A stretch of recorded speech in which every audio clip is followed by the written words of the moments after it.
philanthropic conversation has been a part of the CAGP community for years. We have advocated for allied professionals, lawyers, accountants, financial advisors, and anyone else who falls in that category to help their clients better understand their own philanthropic possibilities through sound planning. When I think about the conversation and what it's to inspire, for me, it's helping Canadians unpack how they could use their own means to positively contribute to their community and connect with those people and causes that they care most about, and if possible, leave a lasting impact for the future. It ultimately comes down to accessing the most human element of ourselves. I truly believe that the philanthropic conversation at its very core is about helping Canadians understand their own motivations, about how they want to leave an impact on this world. As I was preparing for this frank talk, I had a critical observation. Our approach to the philanthropic conversation at its initial stages can be very different depending if you're an allied professional or charity professional. Charity professionals may be more committed to increasing their donations for that year, and some financial professionals are just looking for maximizing returns and minimizing taxes for their clients.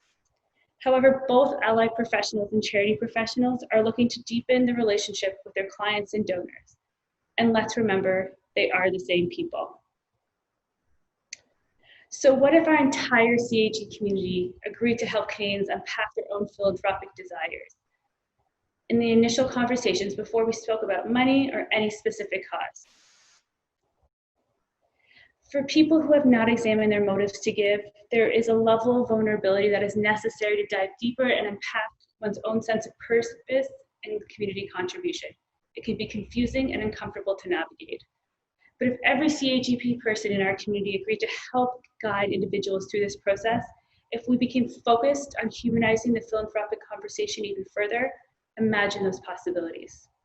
My realization is this: for all Canadians to truly unpack our own emotions and uncover the motivations about philanthropy and action them in a meaningful way, our charitable sector needs to have a more uniformed approach, a consistent and repeatable process, making it easier for Canadians across the country to intrinsically understand what their philanthropic intent truly is.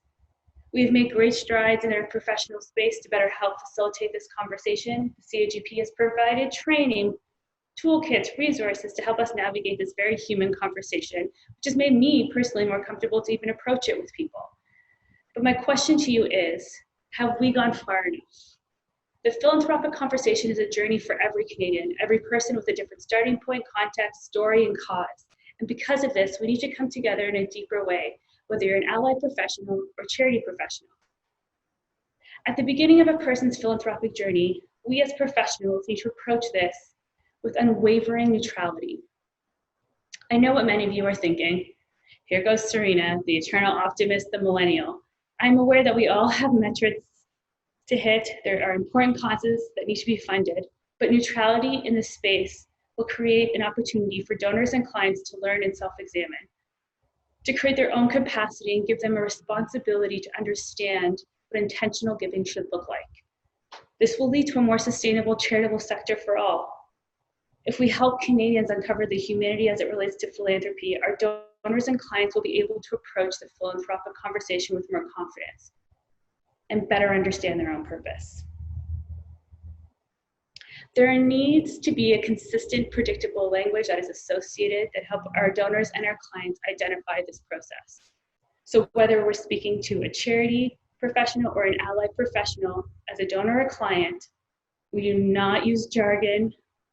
We make sure that we are communicating in an effective way. Our community needs to come together and commit to the same donor and client language, especially during the initial phases of this philanthropic conversation. One action. What do we want our donor and clients to leave with in these initial stages of the conversation? I wish I had the answer for this, but this is where I look to my community for collaboration. It is so important that we leave them with an action to move forward with so they can continue to feel like they are motivated. A great example of this is the pandemic. Canadians understood that there was something that had to be done. The charitable sector provided consistent language, direction, and organizational neutrality. Canadians understood why they were donating, what they were donating to, and how they should go about it. The coalition funds that were created for frontline workers were led by not one organization, but many. It was led by a universal understanding that a collective action was necessary to fight COVID-19. And look at the response from our Canadians. We gave, we created community, we inspired, and we uplifted. If we applied this approach to every philanthropic conversation we are having, imagine the collective movement we could create by helping Canadians stay informed and participatory in their philanthropic decisions. When a Canadian starts to speak to their advisors or charity professionals about their own giving intentions, we need a universal discovery process to help guide them through it. Let's ask the same questions and provide that space to uncover those answers. I'm always reminded that no one cares what you do until they understand why you do it. Is that not the same for our donors or our clients? If they better understand why they are giving, they will be more confident and committed to how they go about it. This will require us to work closely at times, sometimes let our donors and clients go in different directions, different people, different organizations, to fulfill their philanthropic intent. But let's remember, rising tides lift all boats. A great example of this, again, is willpower. I remember sitting in the Miller Thomson boardroom with Lori Fox, David Love, Brady Hamilton, although Brady definitely called in sometimes, Natasha Smith, and of course, Paul Nazareth, thinking about the possibilities if we could help Canadians understand their own legacy and how to achieve it in a new and easier way. This unified approach will ultimately transform the way that people think about giving for generations.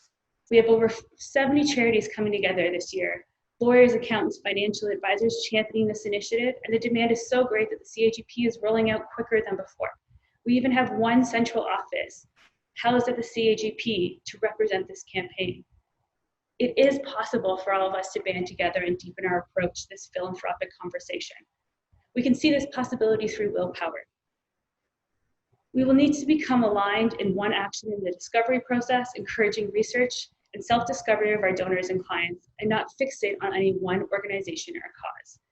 The ripple effect of helping Canadians humanize their understanding of their philanthropic motivations will be felt for generations to come. In order for us to achieve this, we need to come together and have the same consistency and predictability in the process, and begin at the same starting point. And remember, neutrality, language, and agreed upon one action, an agreed upon discovery process, and the encouragement of collaboration and research will be essential. Imagine our world when Canadians can enter into communities already understanding how they wish to contribute and why they wish to do it. Imagine our future then. Thank you.